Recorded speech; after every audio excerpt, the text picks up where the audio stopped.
For those of you who don't know me, my name's Lulu. I'm the head of teacher experience at Flint. On the call also we have Sohan Chowdhury and Xander Peck, who are on our like sales side of things. In general, we've been talking to a lot of admin who are currently using Flint and also admin who are interested and haven't actually used it yet. But a like a question that has been asked by everyone across the board is like, oh, what are schools doing about their AI policies? And like, how do we start one? How can we like manage the one that we have? How can we improve it? So we created a library that hopefully most of you all have seen, but I'll walk through what's on there right now. Of some examples from the schools working with us. And so that's also why we're having this session today. So I can like talk through some of the trends that we've seen, some of the advice that we've heard, and then show you all some concrete examples. And then I'll try and leave a bunch of time for you all to just chat and ask each other questions. Great. Okay, so I'll go ahead and get started with these slides once I put them in presenter mode. Okay. Cool. Yeah. Can you all see my presentation? I think it just got there. Okay, nice. Yeah, so welcome to the session on crafting AI policies. So typically we like to start off with like a little controversial icebreaker, but today I'll just be sharing some statistics that I've seen recently from various surveys on how schools are doing with their policies. Then I'll try to like very quickly summarize the most common process of creating a policy that we've seen from schools. And then I'll talk through all of the example approaches that are within the library that we've collected. And then finally, I'll leave some time for some share out conversations. So I got some advice from some administrators who were not able to make the call today, so I can share it in their stead. There were also a bunch of questions in the registration that we can try and cover. And then also Jeffrey Smith from Stony Brook School and Trevor Hoyt from Durham Academy. I also kind of cherry picked them to come and talk about their experience and see if they can kind of speak about how they've created the policy that they're working with right now. Yeah. But yeah, general housekeeping. The recording will be available later. Questions are welcome at any time, but maybe we try and save them for the end. But if there's like something pressing, feel free to just unmute and interrupt me. Super casual here today. Yeah, in terms of ice-breaking statistics that I've seen, so this is from an edweek.org survey that was done with 990 educators, mostly from the public school sphere, actually, last December.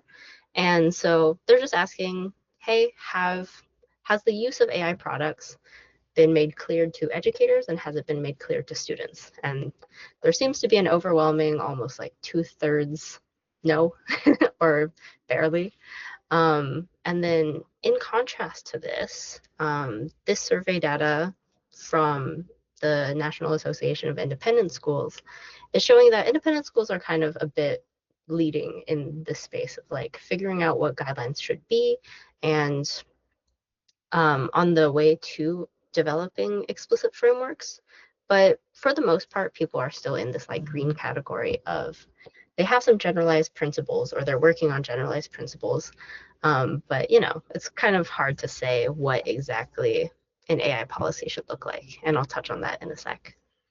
Yeah, but the like big insight that I've gleaned from looking at this is a little over half of the independent schools at least have some sort of guidelines for AI, and they are opting to use the word like guidelines or, you know, an AI position or an AI strategy rather than a policy because that feels super rigid.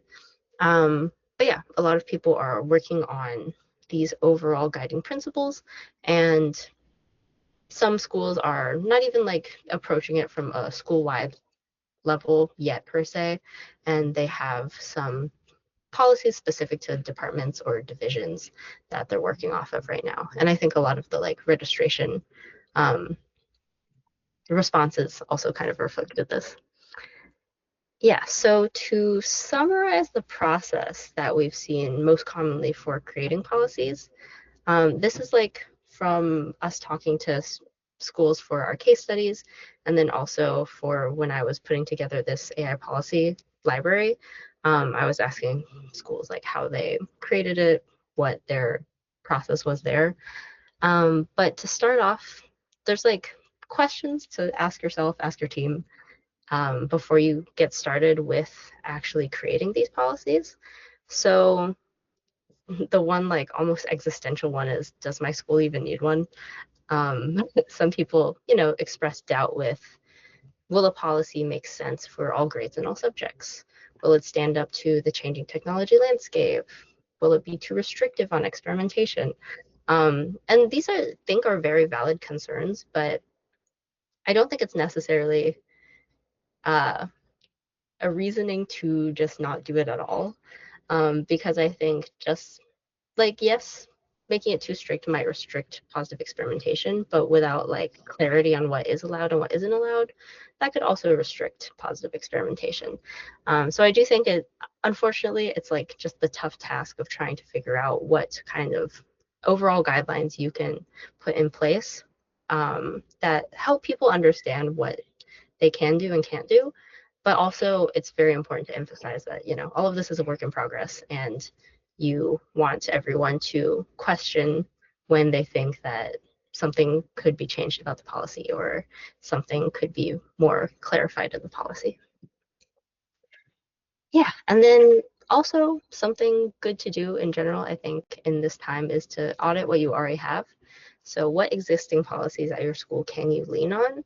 Um, and I think this kind of falls into three buckets, like which policies need to be updated now that AI is in the mix, what should be reemphasized, so what was good before and that you might want to, um, reemphasize in the context of AI, and then where are the gaps where you might want to create new resources or create more documentation for students to understand, students and teachers and staff to understand what is the expectation at your school. So yeah, reevaluating your handbook, academic honesty policy, technology use policy, all of that might be involved here. Okay, and then I tried to synthesize the process into this pretty graphic, but yeah, this is of course not all of the steps, but most commonly this is like what we're seeing schools do. So firstly, key leaders need to figure out what the school's goals are with AI. Sometimes this has been, board members, sometimes department heads, leadership, uh, has varied from school to school. Yeah, but in general, this group needs to help decide what the task force should strive to achieve. Is it figuring out like what tools are good to use? Is it figuring out the guidelines that you want? Um, yeah, are they just going to test the policy to not actually write it? So yeah, the leadership needs to think so that you all can decide what you want to form the task force to do. So then, yeah, the second step is to create that task force. And here, diversity means a lot of different things. So, of course, incorporating individuals from across different subjects, across different grade levels, but also people with different perspectives. Like, you don't necessarily want to push out the huge naysayers of AI, or and also you want to like bring them in to like balance out people who might be a little too gung-ho about AI and like not as thinking about like all of the different caveats that they might need to, be aware of. So having those differing perspectives is really important, and the conversations is really important. And then also something in this category that I've heard from a lot of people that we've been talking to is to involve students as well. So that can be on varying levels. I understand, like, for some K-8 schools, maybe you're not creating a student task force to help you write AI policy guidelines. But there have been some schools that are like, they have upper schools and they created a student task force, and the students were actually actively contributing writing to the guidelines. But it can also look like, how are we going to gather feedback from students actively on how they feel about the guidelines that are in place, and if they think it's like appropriate and makes sense to them and all of that. Yeah, so involving students is very important. How you do it might vary based on the school. For this third one, create working guidelines, emphasis on working, of course, and that emphasis needs to be made clear to the people who are going to test it, the people who are making it as well. And I also personally put in here, like, you don't need too many cooks in the kitchen here. Yeah, like it's great, of course, to get the diversity of perspectives on what the goals are and what needs to be covered, but you don't need everyone there trying to figure out what exactly this looks like and like what the poster should be shaped as and all of that. Um, yeah, I've seen some examples where a really good policy has come from like a single teacher's idea. And I think the important step here, we'd like have this mentality in the startup world in general, but the important thing here is to get something that you can test as quickly as possible so that you can start to figure out what you're missing and like what can be improved. Um, yeah. Okay. And then next, of course, when you roll it out, you want to monitor the effectiveness. So yeah, you do need a variety of testers, whereas like the previous step, maybe you just need like a couple people creating the guidelines. You do need more hands on deck for actually testing them out. Make sure you maintain that open communication. I know a lot of schools, both like in their AI policy process and also like their general like piloting Flint process, the schools where the administrators have been super on top of checking in with department heads and like seeing how usage is going along and like how what sorts of questions keep coming up, what things are still unclear.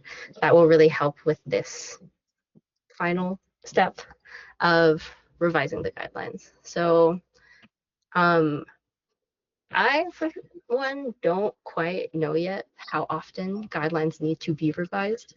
But, you know, as technology improves, as new use cases come to light, as things come up within your own school about people being confused about clarity, that might be when guidelines need to be revised. It might not be every week. Hopefully, it's not every week. But yeah, I think this is a piece that schools are still figuring out. Like once they have something, when do they need to like put out something new? Um, but yeah, that's the general process. Okay. Um, Next part is like showing some actual examples. Really quick, gonna pause for any quick questions on the process.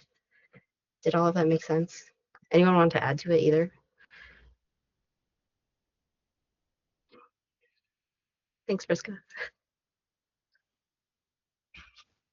Cool. Okay, nice.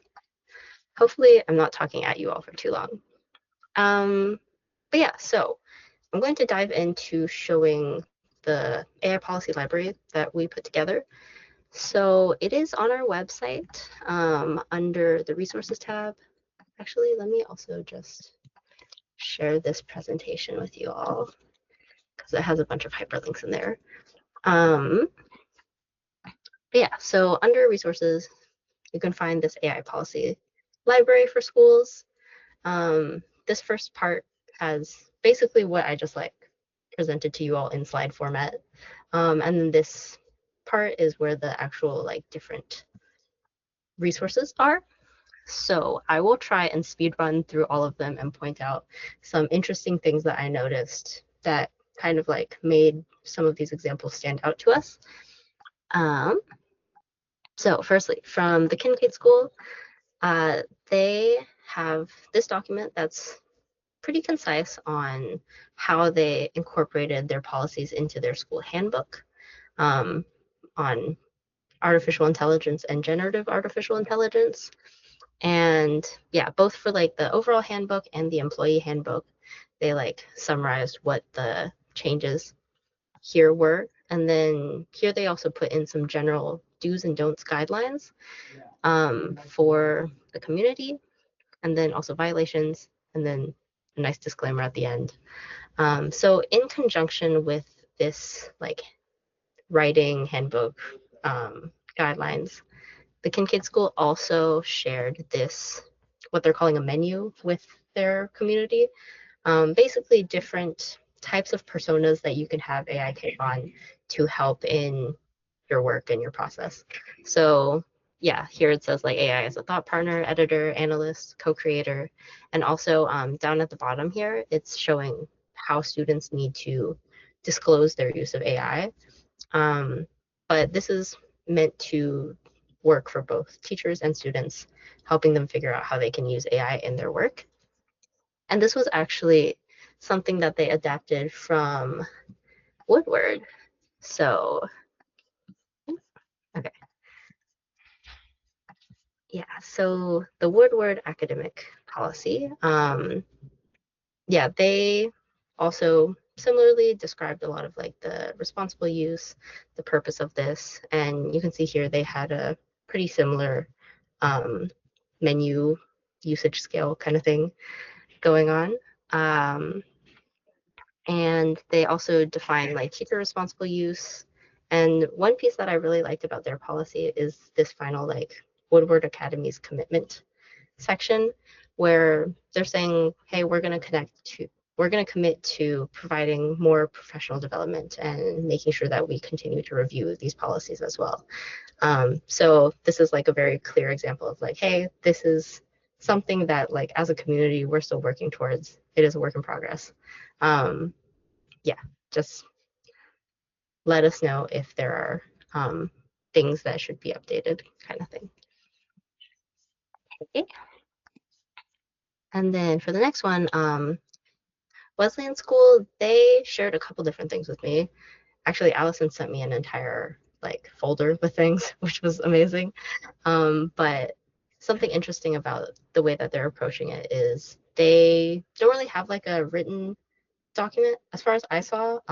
What they're pushing mostly to faculty, staff, and students is this poster actually. And it has this usage scale that's based on the SAMR model of technology integration, which is substitution, augmentation, modification, redefinition, basically how technology can be used at different sort of transformative levels in a educational setting. So here, like this poster that they put up in all of the classrooms is meant to like show students what is okay, of course, and like have that like clarity of like, hey, these are the different buckets. This bucket is okay for this activity or assignment. But also show teachers kind of the possibilities. So yeah, you could like help students build background, but you could also maybe try and see how AI can help students interact with real world scenarios or have deeper analyses or debates with AI. So that was really cool that they incorporated that in their like acceptable use levels. They're also trying to open teachers' eyes to positive uses of AI. And they took this and put it into an activity cover page, actually.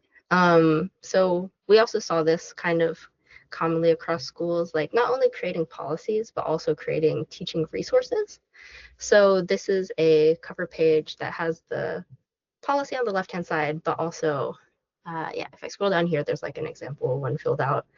This teacher can like specify which level is allowed, and then they can add additional comments on what that means exactly for an activity. And then students also have the space to describe how they actually used AI in their assignment. Yeah. And finally, they also created a video. This was like something that they played during their pre-planning PD for teachers, and it was used to roll out AI to the K-12 community. Yeah, I won't play that for you all right now, but it is in there if you all want to see it. Okay, and then Brophy College Preparatory, they also had, you know, like a bunch of written guidelines. They also created a poster with different levels, and down here they like specify by default which ones are allowed. So Brophy was actually one of the schools that is very open with student use of AI, and they had created a student task force also to help create this documentation. And yes, let me double check my notes to make sure I cover everything. Yeah, with Brophy, um, yeah, they leaned heavily on their student community for this. They also were very like open with their communication on all of this. So I know some of the questions that I was getting in the registration was like, how are people communicating with like parents and like other people within the extended community? And so this is actually like a PDF from their website that I tried to export and put into the library. But this is their actual web page, and yeah, it's like a web page on their like school website, and it talks about how, you know, challenges with AI technology are like mixed with their Jesuit model of education, and how they really want to lean on academic integrity and AI transparency. And then on this right hand side also, they have a bunch of links to the resources that they've created for their community to better understand what is okay and what is not. And then finally from Brophy, um, kind of touching on like the teaching resource, learning resource piece of all of this again. They created a AI prompt writing framework as well that they call the CTN framework. So here it's like context, task, narrow, basically trying to help their community better create prompts and more effectively use AI. I also have another example of this in a little bit. But yeah, this also was very useful to their group. Okay, a couple more. So the Yokohama International School, they also have like this guidebook of how to use AI. They specified in here like which tools their school is good with you using as well, and what they're good for and how to access them. Um, Also, I thought it was interesting that they created two graphics actually, one for their elementary school staff and students, and then one for the middle and high school teachers and students. So yeah, the elementary school one is a lot more simplified for the students to understand better. So yeah, you don't have to have like one pretty graph for the whole community. Um, yeah, and they talk about bias, ethical implications, data privacy. This one is quite robust, even like also some more information on how to cite AI. Yeah, that's a pretty cool example to look at if you all have the time for it. Um, they also have this more summarized version of how to understand the whole policy. And specifically in here, they outline for students, teachers, leaders, and parents what they should be doing to understand the policies that have been put in place. Yeah, and then also here's the poster. I won't show it in too much detail right now. Okay, back to the library. And then for Stony Brook School, Jeffrey is on the call if you all have like more questions about this. But yeah, they also have these general guidelines for academic integrity.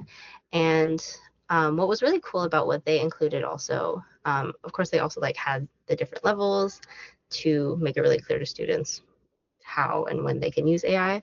But they also created this, as Jeffrey said to me, a checklist for deciding if there's reasonable suspicion for plagiarism. And so here there's like 5 different things where if an incident exhibits 3 or more of them, then they will actually pursue disciplinary process. So this is like outlining um, very clearly when something should be pursued and like when it's like maybe we need more information, or maybe it's like okay to just have a conversation with the student. Yeah, so that was the first that I've seen. That was really cool too. And then they also created this traffic light poster for showing the different levels of like what's okay, what's kind of in the middle, what's not okay. And something that he also shared with me is this essay wheel, which isn't like directly related specifically to AI, but you know, breaks down the writing process specifically and really helps the teachers and students focus on writing as a process and not a product. And so, yeah, this is something that they've been sharing within their community that has also been really helpful. Okay. So Yes, okay, two more, I promise. So the International School of Paris shared their guidelines with me, and theirs is also quite comprehensive. It's really good. And I think what they did interestingly was that they have these guidelines separated for students, teachers, and administrators and support staff in different colors. And for each of them, they have like the do's and don'ts that are based on their guiding principles. So they kind of like structured it a bit differently, but yeah, they really tailored it to like, okay, who is this audience that we're talking to right now? And like, how does this connect to something that exists in our community, like these guiding principles of our school? And then, very last one, Marion Mercy. Yeah, they have like the proper use of AI and proper use of AI, pretty like two set buckets of that.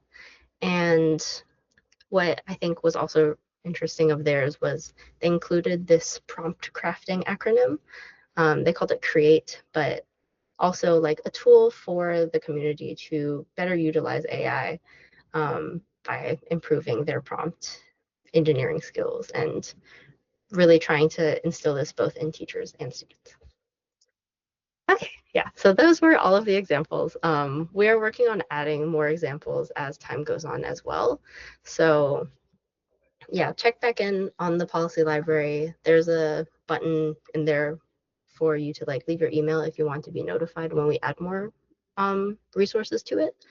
But yeah, hopefully this can continue to be a growing a resource for everyone in the community. And do want to like quickly note that like yeah, these schools have been so gracious to share their work with us. So if you adapt from it, I think it's like good practice to like credit their work and show people like where all of these good ideas are coming from. Um, Great. Okay, so I want to leave time to do a share out, especially since Jeffrey and Trevor have been so kind to offer their time to us here today. I will really quickly just like touch on what two administrators sent to me. We can dive more deeply into them later, but also like all of that text is in the presentation if you want to read it on your own. But yeah, the two key pieces of advice that Micah from Brophy said were A, to involve students, and B, try to move beyond how can we detect it. Yeah, and something that he said once that really stuck with me was, especially on the involving students part, creating these guidelines that so heavily will impact students, it feels like we're doing a disservice not to involve them in the process of making them. So yeah, they feel really strongly that they want to make sure that the students are a part of this whole process. And here he says, like, ultimately, we don't want it to be a being talked at sort of situation and rather want to give them academic ownership. Yeah, and Nick from YS, I had to separate his advice into 3 different slides. So I will like let you all read that in your own time if you want. But yeah, talking about like, dedicated task force, ensure alignment with school values, recognize AI as a tool, not a threat, be clear but flexible, involve students also, support teachers with PD, balance restrictions with opportunities, pilot, reflect, iterate. Yeah, so I think people are trying to like designate this process. It is a work in progress, but I think we're starting to align on some of the things that need to be done if we're trying to create a comprehensive AI policy. Yeah. Okay, I will stop sharing this right now, but yeah, would love to hear from Jeffrey, Trevor, or honestly anyone else on the call. If you all have any thoughts, if there's anything that you're struggling with right now. I also have some questions from the registration that I can ask you all if there's like, if you would rather me do that.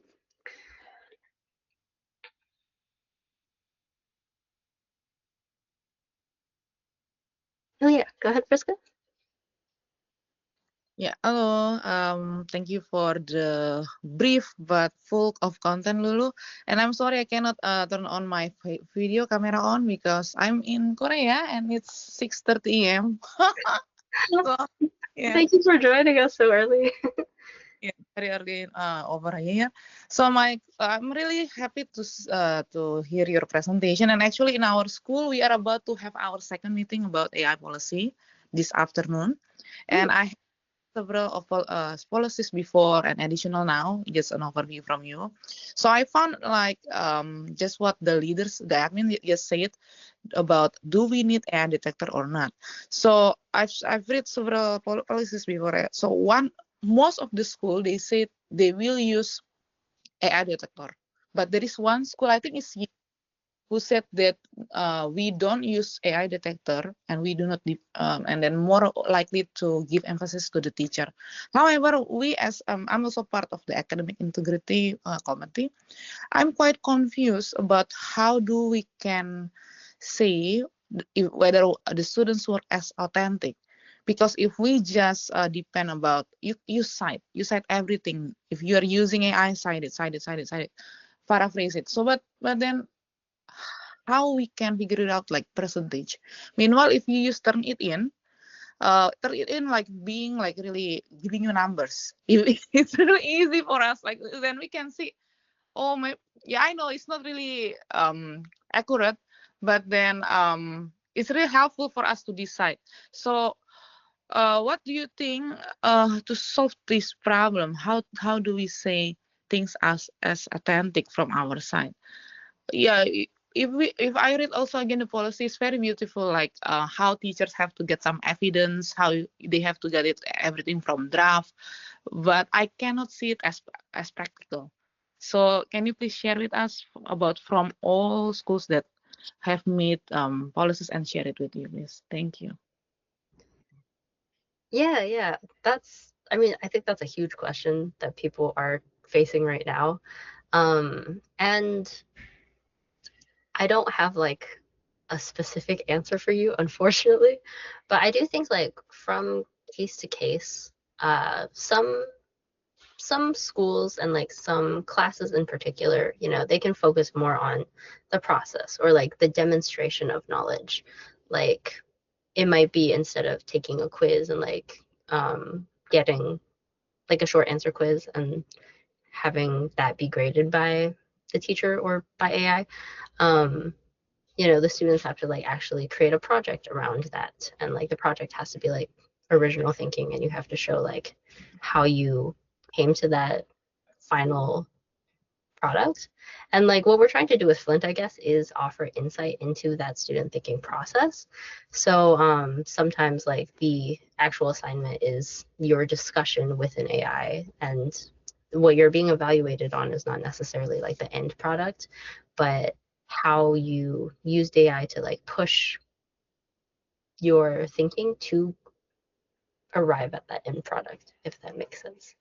Um, yeah, and like maybe Jeffrey has more to say about this too, since I know you all have been doing a lot on that end, both with like writing and general academic integrity. Sure. Yeah, I'd be happy to take a stab.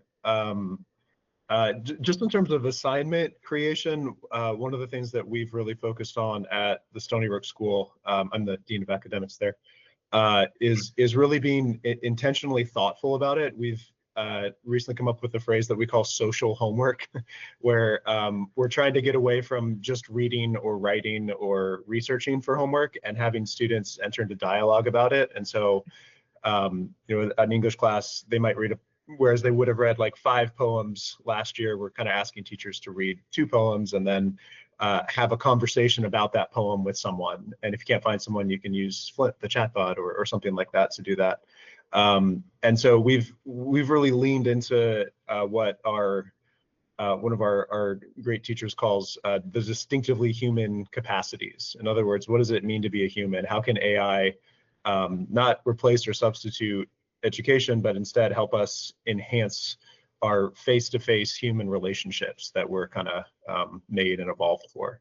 And so that's been our big push. So we've tried to find strategic, targeted ways where our assignments are better focusing on serving others, on promoting the values of our school, et cetera. In terms of academic integrity, where that kind of led us was we've created what's currently a 5-point list that it's in our handbook, and our students and families and teachers are all aware of it. And we, like everyone, have walked through the challenges of, was this AI written? And our teachers are kind of trending towards small stakes assessments instead of like the really big traditional research papers, because those can obviously be kind of shortcutted now. But in those cases where we do suspect academic integrity violations, and it's kind of transparently skewing more towards the humanities cases right now, because that's kind of where a lot of our teachers are concerned, to be honest. And math teachers been dealing with it for a while. But we created this 5-point list, and I can go through what the 5 points are. But the idea is basically we train everyone on what we've expected. We've had our assemblies and our faculty training and our student training, and then we put those posters. For us, it's a traffic light poster. We put that in every single classroom and talk through it, and everyone's clear on the expectations. So if we do get something that is flagged either by the teacher or by the like turnitin.com or something, which we use, then if the teacher decides to pursue it in our Dean of Students office as a potential discipline case, then it needs to hit at least 1 or 2 of the 5 things on the list. And what we say is, once the dean comes in and my office kind of looks at it, it needs to have, for us, it needs to be confirmed that it's 3 of the 5 on the list for us to pursue it. And if it's like higher or lower, then we might just have a talking to, or we might pursue it differently. But it's been really helpful to just have teachers, so it doesn't kind of all land on them. So that's not just like, I don't know about this, but I'm going to pass it on, and I'm just going to like target this kid, and that's how they kind of feel about it. Instead, it's a very objective process. Like, hey, this might be your writing. This is flagged as AI. It reads to me like AI. It doesn't match well with your previous writing in this class, and so we're going to move in the process. And if it didn't work, that's fine. And the students generally have come out of that really well. It's a lot easier than conversations, because we can point to the subjective-ish profile.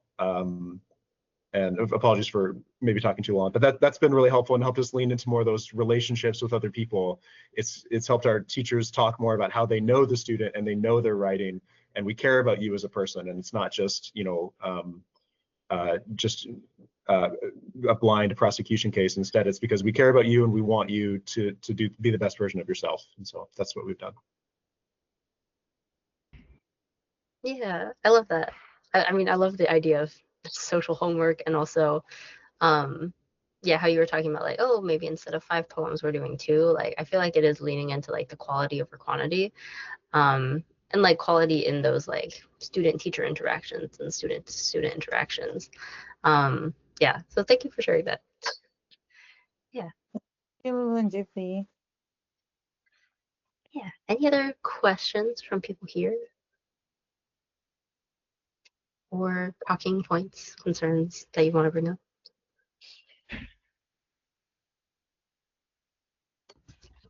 Yeah, one quick thing I'd add is like, on the subject of AI detectors, definitely see the motivation to explore them.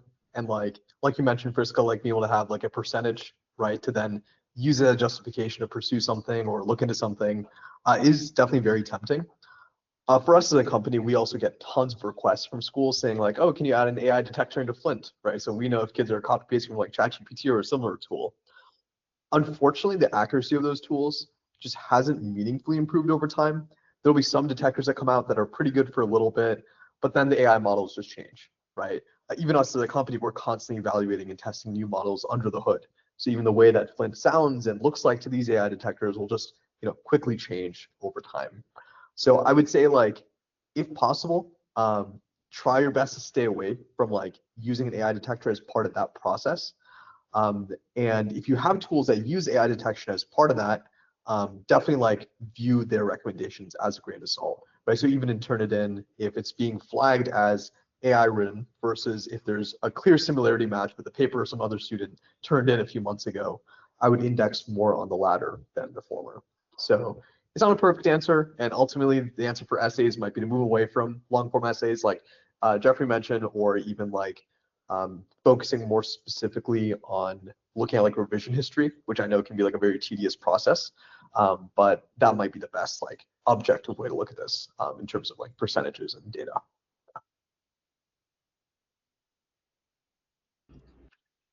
Yeah, yeah. I think like our company's advice is to like try and move away from it.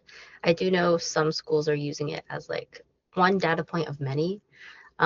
So yeah, yeah, it's a tough question right now though. One of the questions that someone had asked in the registration was, are AI policies housed within general technology policies or are they standalone documents? Um, I will say like I've seen both, and usually they will have like a standalone version at least because that's like the new thing that they need to communicate more directly with like students and teachers about.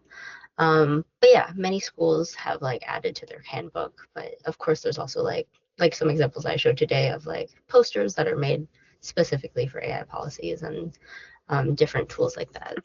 I don't know if anyone wants to touch on like how their school has done it. For us, it will be a separate policy. It's we have a student handbook, and it's just so dense with everything. The AI policy would just get lost in it. So, as you said, Lulu, it's a new thing, and we're trying to really reach as many people as we can. So, our policy actually is still in process. It has not quite been approved by our board yet. So, I'll be happy to share it with you all once it's approved, hopefully very soon. But yeah, I agree. The student handbook is hard. We would like it to be a separate piece, and also our technology acceptable use policy is also very long and involved, and so we kind of feel like putting the AI policy there is maybe not the right place for it either. The other part of this, at least from our standpoint, and the way the school has gone at it at Durham Academy, is we're really trying to focus in on lean in on teacher innovation in the classroom. And we know that, so we have a generative AI vision statement, basically, which is in order to prepare our students for moral, happy, and productive lives in an unscripted future. We're going to engage with a generative AI because we don't really want faculty and students to say, no, we're not going to do this. We feel that this is a part of everyone's future, like it or not. And so we're trying to create the engagement to really make sure that people have the tools to engage with AI in the classroom. And Flint is one of them. And we're really glad that Sohan took the time to help us get started with Flint. It's been over a year now, and we've been really making good use of it, and some other tools as well. So as in our basically what we're trying to do with our AI vision statement is just give faculty and staff the leeway to experiment and try new things, because if we feel that if they don't have that flexibility, they're not going to learn and they're not going to know how to work with their students using AI. So we're trying to empower them in our policies as much as we can. Hey everybody, I think I've only met Sohan. My name's John Henderson. I'm from Germantown Friends School in Philadelphia. We're in a weird position where we're taking like a long-term view on student learning since pre-pandemic, and seeing like what we have to alter structurally at GFS before we make any major changes. So last year we had an established committee that was like going at some of this stuff, and right now we are like more or less in a holding pattern. As we try to see what other systematic structural things we need to modify to increase student outcomes, basically, which is an interesting place to be, and also has led to us like essentially choosing not to have a policy right now. We have the things in the AUP, we have it in the student handbook. I go to the assemblies and whatever grade levels we have to and explain it, and I talk to parents about it. But we don't have any formal thing. We're not confident in any AI checking solution, and nor do we think that one will exist in the near or long term that will be like a silver bullet. So we actually think it's like not even worth talking about that with the students, because if you are in a situation where you're in a disagreement with a family about that, it doesn't really leave you like a leg to stand on if you use that. Like if you're using something that you actually know doesn't work perfectly to determine an outcome, that leads down a bad road for us. So I don't know. Thank you for all the documents. I love hearing what everybody's saying, and eventually maybe they'll be incorporated into something we do. Thanks. Yeah, of course, of course. Thank you for sharing also like your story and where you're at right now. I know like I was talking to another administrator recently who brought up a bunch of the concerns of like, oh, like we don't want to restrict it, and also we like don't really know how to best structure it. So I think their school is leaving it up to like individual teachers to set policies. Yeah, so for sure everyone's like kind of on their own journey right now. Yeah. Another question that came up was, how are people sharing their policies with students? So I think I kind of like showed some examples of like posters that are being put up in all of the different classrooms.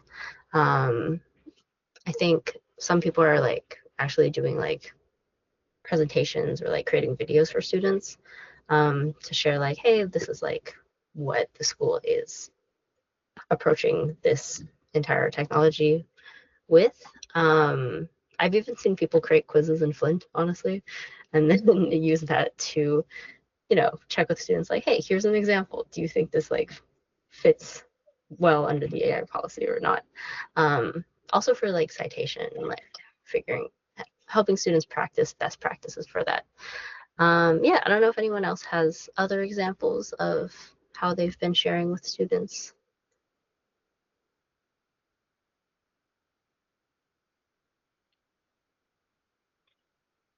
It's a work in progress, but one of our things that we do for ninth graders is every ninth grader has to take a sort of an introduction to the upper school, I guess is what I would call it when they get in ninth grade. They're issued a school laptop and they have to learn how to use it. And there's many other parts of this introduction to upper school, I would call it. It involves sustainability, it involves health and well-being. So there's a lot of different parts to it. But the technology piece really comes first. And my colleague Julian, who is our upper school computer science teacher, does that unit, and he does a whole semester with the students really to help them come to grips with their laptop and the tools that they have at their disposal. And Flint is increasingly becoming one of the tools they will need at the upper school to be successful. So Flint is being incorporated, and that gives us the opportunity to talk about things like AI use and appropriate use of it. So that's kind of probably where we're headed with it, is through our technology introduction that's required of all students in the ninth grade.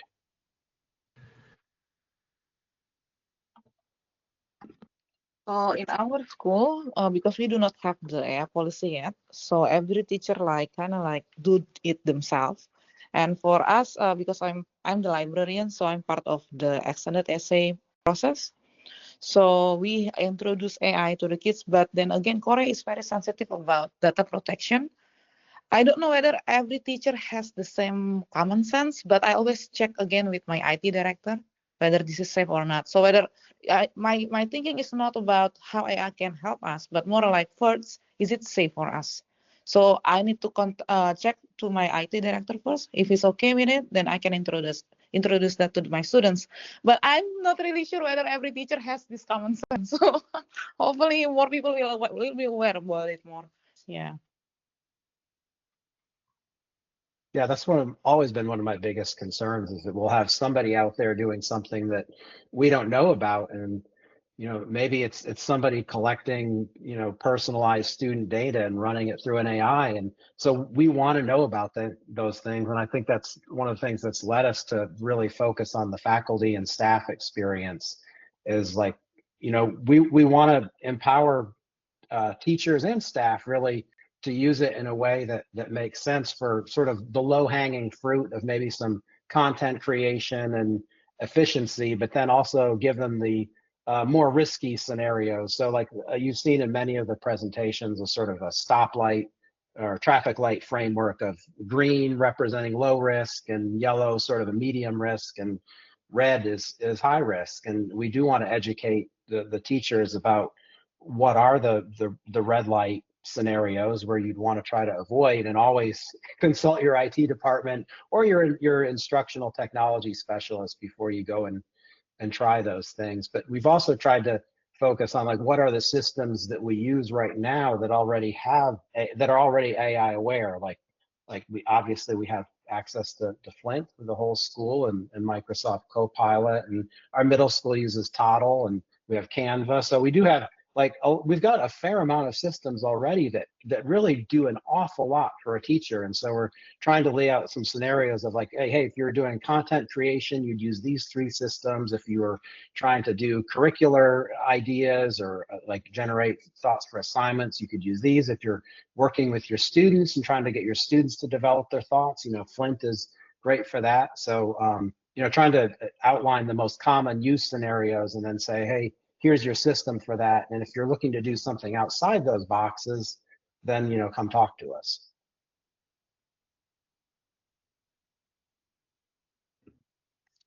I forgot a cool thing we're doing that I think is policy related, so I'd like to share that. The academic, I'm in charge of IT and computer science, and then there's a director of academic program, and she and I are co-teaching a class called AI Ethics and Engineering this year. And we have a group of 12 like fairly invested upper schoolers. And we've done a series of like things building up their awareness about themselves as humans, and then also how we interact with technology. As we head to the end of the year, we're actually going to bring a bunch of policy documents into the class and ask them to generate and present a first draft student-facing policy for AI. And it's actually been a wonderful experience. I learned that they all hate Grammarly, which I didn't understand because they want to be able to spell and check their own work. So I'm curious what they're going to come out with at the end, but I have been surprised at how thoughtful they have been for their future selves, which is cool.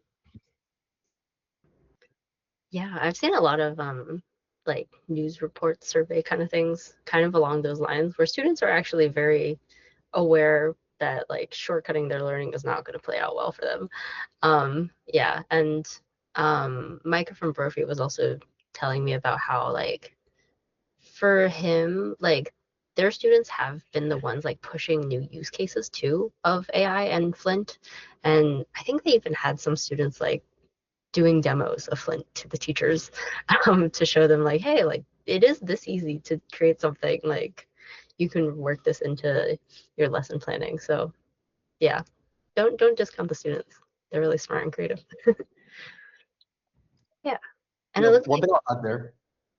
Yeah, real quick, one thing I want to sure. add there is like, especially for like upper school students as they go into college, I've been surprised to see just like how quickly using AI tools to improve like study habits has become like the norm for students in college.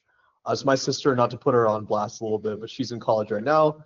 I'll be looking at it and talking to her about her AI use. Sometimes I'm like, all right, this is maybe a questionable way to use it. You should maybe not use it this way, whatever.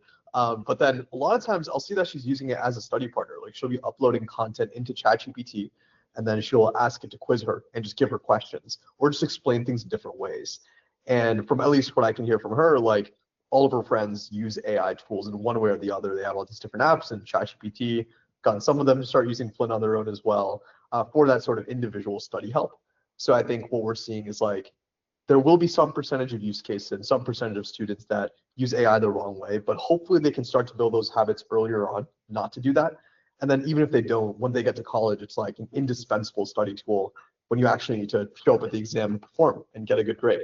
So yeah, I'm pretty optimistic about students using it in more positive ways moving forward.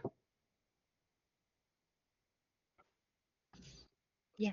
And thanks, Dion, for sharing in the chat a template that you created. Yeah, do you want to speak to it a little bit, or I can read your comment? Hi, good morning. Sorry, I was just getting ready for work here. It's quite early, so that's why I wasn't turning on my camera. Yeah, okay. Yeah, I think a lot of our teachers came to us in the sort of early stages of rolling out AI about being very reactive to the use of AI and wanting to know about, plagiarism and detection tools, and sort of building on what Sohan was saying about, you can't really rely on those kinds of tools and to look at things like revision history. And I think tools like Flint are really good for being able to make that learning very transparent. I think most students really do want to do the right thing and they just need that guidance. So the purpose of this template was to build in our school's core values combined with what we created as part of our academic integrity policy with AI, and also looking at documents from the IB as well as other models like there's like models, for example, Alex McMillan has created a model called With Tape, which is something that we use. And there are other models out there as well that can help guide the use of AI. And so that's sort of, yeah, that's what I've been trying to do with something like this as well. Yeah, that's really cool. And somewhat recently, I was working with a teacher at Wesleyan. They were the ones with the policy that was on the poster, and it had the different levels based on SAMR. She had also created an activity where they put their policy in, and then they use that to guide brainstorming lesson plans for teachers. So then the teachers go in, it's like, I think in a similar vein of like using AI to help people understand AI and like broaden their view of what AI can do. So the teacher could go in and say like, hey, I'm teaching this topic today. And then the Flint activity would say, okay, so like at this level, you could have students do this. And then at this level, you can have an activity that's like this. And yeah, that's just some creative use cases that I've seen. So yeah, thank you for sharing. Also to jump in there, what I love about this, Dion, is like most policies, I mean, policies are like on a static piece of paper, right? It's like one piece of content that's like only being updated ever so often. But like this can actually bring it to life. Like a teacher can even maybe debate parts of a policy or ask questions about it, like have a dialogue, like you mentioned, and maybe change their opinion on something, or maybe come back to you and say like, hey, I had this chat with this, AI chatbot that you designed about the policy, and I really disagree with this. And like, here's my thinking behind it. So I think it helps people go further beyond just reading the policy if they're the recipient of it, right? Or a teacher that wasn't in the conversation initially. So yeah, might be something we get some more folks to try out. So love that idea.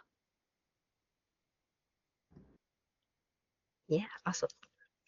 We do have like 2 minutes here. I know some of you all, it's like really early for you, about to start the workday. Some of you all are ending the workday. So let me just really quickly wrap up with the final couple slides. Yeah, the slides are in the chat. I added some additional reading here if you all are interested.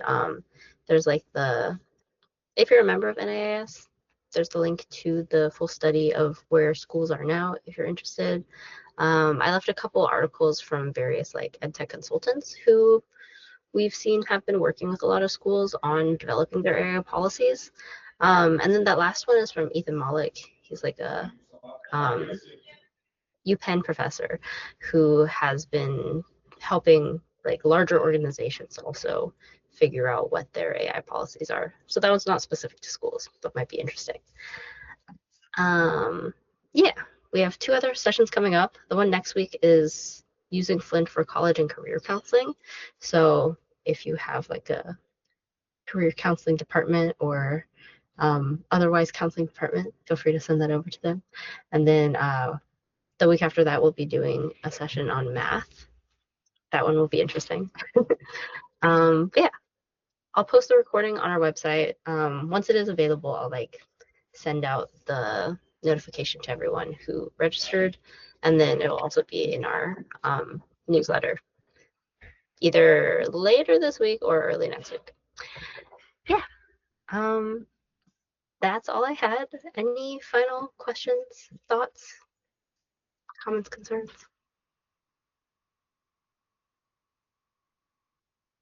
Great. If not, thank you all for coming. Excited to continue building on this conversation.